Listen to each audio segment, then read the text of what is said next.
How to demold for the injection molding parts with side hole undercuts. Like all above, plastic parts have side holes. The part cannot be directly ejected out from the mold because of the undercut. This video will use 3D printing tiny mold to explain two kinds of common design solutions for demolding. This is a small part with side hole undercut. Without design optimization, the product will not be ejected out in the tool.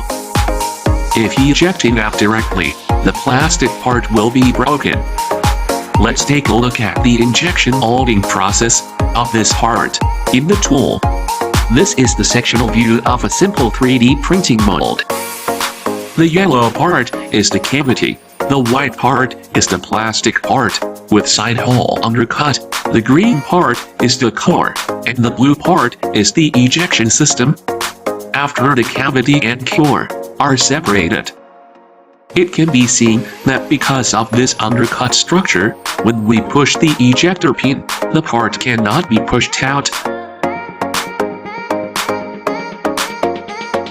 So how can we make this product demold smoothly?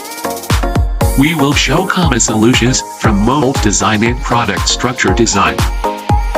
For the solution of mold design, we can design the side parting and core pulling mechanism, which is to design the slider to solve the problem. Let's take a look at the demonstration. The blue part is the slider. The slider separates with the cavity and core synchronously. Ejects the part. The part demolds smoothly.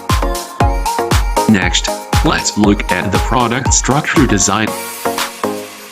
We can optimize the product structure and design it in this way, so that the part can be straight draw for demolding. Let's take a look at the demonstration. The cavity and core are separated. The product is ejected directly.